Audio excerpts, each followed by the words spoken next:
Hello, this is Megan Mitchell, and I am here to quickly give an update on the new ASWB exam guidebook for 2025. And these are changes that have just been put into place in the last few days. So if you are testing, you will really want to make sure that you know what is going on, because there are some changes that will affect what happens on test day. So this is really hot off the press. So there's always been an ASWB exam guidebook. However, there have been some updates to it. And what is it? It gives you resources, it gives you information you need to apply, how to register for the exam, how to schedule your exam, and also candidate information. It's going to tell you what to expect on exam day. It's going to tell you the process for how they get to the questions and answer choices and the development behind that. It's going to give you some KSA information, and then it's also going to tell you about the testing environment. It is a big document, and it's very, very important that you read it, because there can be information in there that you didn't know, which is why I'm making this video, because there were some changes and they did not announce that there were changes, but they were included in the guidebook. So what are the changes? So as of April 1st, ASWB is back partnering with Pearson VUE. That is who will be administering the exam. So there is a major change, and this can be found in the guidebook. There are two types of breaks now during your exam. As before, you can take breaks whenever you need to. You will just raise your hand or signal to the proctor that you need to take a break, and you will be able to, however the clock continues to run. However, now they are breaking the exam into halfway points, so 2 85-question sections. You will be given the time, still 4 hours, to complete the entire 170 questions. However, now you take it in sections. So you'll take the first 85 questions. You'll be prompted to review those. You'll be prompted to submit that. Once you submit the first section, you cannot go back and change it. You won't have access to those questions. Once you submit them, those are locked in. Then you have the option to take a scheduled break. The clock stops for 10 minutes during this break, and then any break time that is not used does not give you more time to answer. So no matter what, you will have 10 minutes of time. That does not count towards the 4 hours. So I'm going to suggest that you use the whole 10 minutes, because you don't get to bank any of that extra time. So this is different. This is actually quite different. You're taking in two sections now.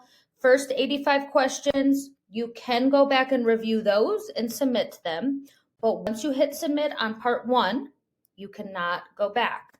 You will have your 10-minute break. It is scheduled. And then you will go back to the computer. You will take the next 85 questions, part 2, and you will submit those. So it's pretty much two separate sections that you will be submitting separately. This is different, so please note this. And in addition to the break in between for 10 minutes, you can take unscheduled breaks, but those do count against your 4-hour time, okay? There is that two sections, just to recap. They're now the scheduled 10-minute break after your 85 questions, and then, of course, unscheduled breaks. You just signal to the proctor. Usually it's raising your hand, and the clock will continue to run. Once again, you have to use the 10-minute break. You cannot bank the time, so use that 10 minutes however you want. You should, for time purposes, if you have 4 hours, you should be getting to the end of section 1 to submit those 85 questions around the 2-hour mark. If you go past that, you're going to be really in a time crunch, because you want to break this into time-wise 2-hour sections as well, to make sure you're getting through all 170 questions. Other changes that you might not see when you are going to take the exam, but there's going to be a process where people that are reviewing the questions are going to be focusing on bias detection, removing questions that appear to have microaggressions. I know many people have said that these questions feel dated and some can even be inappropriate, so ASWB will be keeping an eye on that. They want to ensure diversity, equity, and inclusion are part of this process. And then you also want to go through the guidebook if you're interested. It's going to say how the questions are pre-tests, how they develop the questions, how they analyze it, and how they will discard it if it shows bias. So that's just kind of the logistical information behind it if you're interested. Other changes, these are just things that you're going to want to look out for. It tells you about late arrivals. That's going to be a no-show. That's why I always say arrive early.